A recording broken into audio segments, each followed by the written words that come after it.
누구든지 형제가 사망에 이르지 아니하는 죄 범하는 것을 보고든 구하라. 그리하면 사망에 이르지 아니하는 범죄자들을 위하여 그에게 생명을 주시리라. 사망에 이르는 죄가 있으니 이에 관하여 나는 구하라 하지 않노라. 새벽을 깨우는 거룩한 기도자 여러분, 생명의 말씀 앞에 한없는 은혜의 충만함으로 매일의 일상이 주님의 선하신 인도하심으로 새롭기를 소망합니다. 오늘 우리가 읽어갈 말씀은 민수기 15장 22절에서 41절까지의 말씀으로서 언약 백성에 대한 하나님의 심판, 청천벽력과 같은 심판의 이야기의 한 중앙에 하나님 앞에 하나님께서 인도하실 땅, 하나님께서 주시리라고 약속의 그 땅에 대한 확인을 하시면서 나는 너희 하나님 여호와라. 회복에 대한 말씀이 다시 부각이 됩니다. 그것을 신실이라 그랬습니다. 신실함. 하나님은 여전히 그 자리에 거기 계셔서 자기 백성을 기다리고 계시는 거지요. 어쩌면 40년의 방황이 40년 동안 하나님의 도우심 앞에 살아가는 목양의 현실이 될 수 있음도 비춰주고 있습니다. 이 심판과 거역의 말씀 역사 한가운데 15장은 마치 잘 박힌 돌처럼 하나님의 구원의 열심을 확인시켜주고 새로운 헌신의 길로 일어설 수 있도록 깨우시는 하나님의 부름으로 들려옵니다. 아프지만 16장부터 결국은 또 다른 반역과 거역이 일어나게 되고 이 하나님의 심판의 수렁 속에는 그 정점에서 불평과 원망이 미리암을 통하여 아론을 통하여 모세를 겨냥하는 그 자리에 이르러서 13장, 14장이 전개되어 결국은 하나님께 이언장을 내던지고 떠나가려고 했던 이 거역의 정점에 섰을 때 여러분 역사의 여정을 잘 살펴보십시오. 결국은 미리암이 죽고 아론이 죽은 다음에야 40년이 맞춰져 새로운 시작이 시작된다는 거. 말씀을 읽어가며 하나님의 인도하심에 선하심, 진실하심을 살피시고 죄악의 현장이 무엇인지를 다시 주목해 보십시오. 흔히 세상은 사람의 못된 성품은 변하지 않는다고 그럽니다. 못된 신앙도 변하지 않을 겁니다. 그러나 예수에게 신비로움이 있습니다. 주님의 은혜 안에 있으면 새 사람이 됩니다. 15장은 그 새로운 헌신의 여정까지 일깨워주고 있습니다. 약속의 땅이 있다. 그곳에서 우리가 하나님을 기쁘시게 하고 하나님을 또한 기뻐하고 재물의 고운 가루에 포도주를 겸하여 드리는 그 장면을 기억하게 할 뿐 아니라 하나님 앞에 그릇 범죄할 경우 흔히 말하는 부지 중에 범죄한 것에 대한 정결과 회복을 일깨워주고 그럼에도 불구하고 악의적으로 고의적인 범죄를 하는 것에 대한 그 뻔뻔함에 대한 하나님의 심판을 선포하며 신뢰로 안식일에 땔감을 거두는 이 범죄 사건에 대한 하나님의 경종, 진영 밖으로 내보내서 부정한 땅에 돌로 쳐서 정결에 대한 경종의 사건을 만나게 됩니다. 지금 우리 시대야 이런 하나님의 처형 규례를 다 받아들이기 어렵지만 이해하기 어렵지만 그 당대의 메시지를 우리가 충분히 이해하고 귀담아 들어야 될 것입니다. 그런 점에서 보면 이 하나님께서 요한일서의 말씀을 읽었습니다만 사망에 이르지 아니하는 죄 기도하라. 하나님께서 그에게 구원 생명을 주시리라. 그러나 사망에 이르는 죄도 있다. 이런 하나님의 심판의 두려움이 그것이 무엇일까? 그것이 우리에게 지혜고 기도입니다.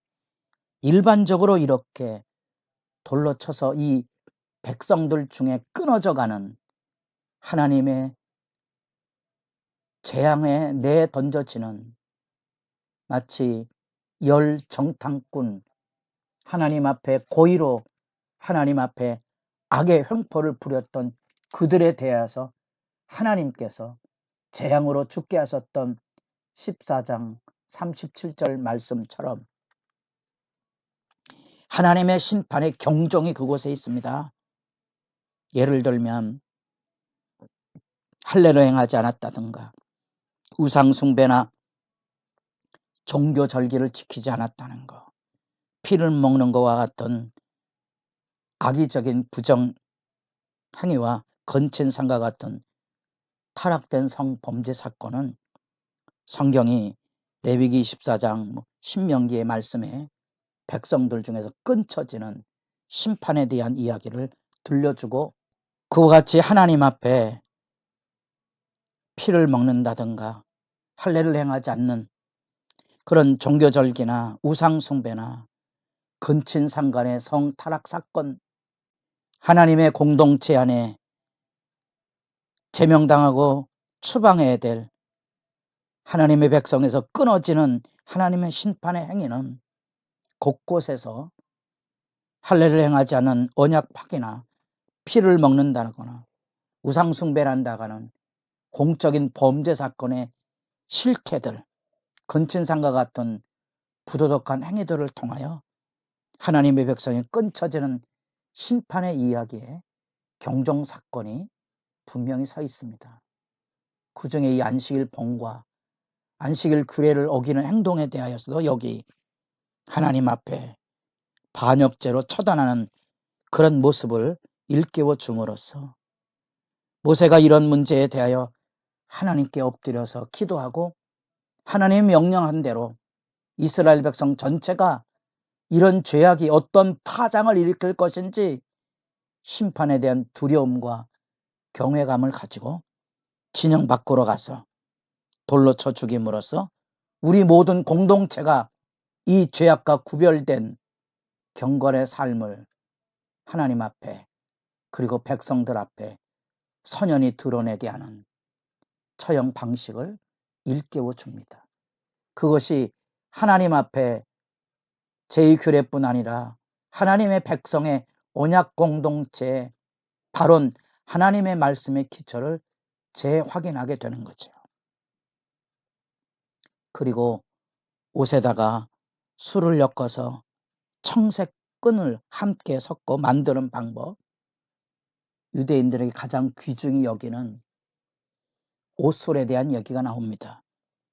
이 옷술과 청색끈은 고대 문화에서 귀족 문화이고 이 청색 이 물을 들인 염료는 고가의 옷이기 때문에 굉장히 소중한 의미를 가지고 있습니다. 어쩌면 이 하나님의 심판이 진행되는 그 과정 가운데 하나님은 이와 같이 하나님의 백성을 존귀한 존재로 재확인하고 하나님의 백성으로 너희는 하나님의 백성이라는 정체성, 그 존귀함, 하나님 편에서 출애굽기 19장 5절 6절에서 자기 백성을 부르시며 약속한 말, 너희는 내 백성, 제사장 나라, 하나님에게 보석과 같은 존재라는 사실을 일상 문화 안에 그 옷 안에 이런 술을 달아서 그것을 재확인하게 하고 그 이유가 있다면 하나님의 계명을 다시 내 마음과 내 눈의 욕심을 따라 살아가는 시험의 현장 앞에서 다시 하나님의 말씀을 마치 제사장의 옷을 입듯이 제사장 나라로서 하나님 앞에 바로 서야 될 거룩한 책임을 상기시켜주는 규례를 일깨워 줍니다. 이스라엘 백성들에게는 이 같은 아직도 이들에게 있어서 중요한 그런 종교 문화의 예식들이 이렇게 일상 옷 안에도 담겨져 있고, 부모가 자녀의 옷을 지어줄 때 심혈을 기울여서 만드는 옷 단술의 의미는 그만큼 소중한 관계에 대한 이야기를 밝혀주고 있는 내용입니다. 우리는 이렇게 하나님의 심판과 정결, 새로운 회복의 관계, 우리가 어제도 재확인하며 15장 말씀 읽었지만 심판으로 진멸될 상황 속에 하나님의 뜻이 41절에 나는 여호와 너희 하나님이라. 기억하십시오. 나는 너희 하나님 여호와라. 하나님은 하나님 앞에 살아가는 하나님의 백성들에게 제2규례에 대한 희망을 일깨워 줄 뿐 아니라 그 안에 고의적인 범죄를 살을 도려내야 될 경건의 책임, 두려움 뿐 아니라 옷단수를 달아서 존귀한 하나님의 백성으로 살아야 될 이유, 그래서 그 옷단술 속에 하나님의 계명을 담아내고, 실제로 유대인들은 그 옷단술의 그 숫자, 매듭 숫자에도 하나님의 말씀의 의미를 담고 그 안에 하나님의 말씀을 말아서 집어넣는 경우들도 있다고 합니다.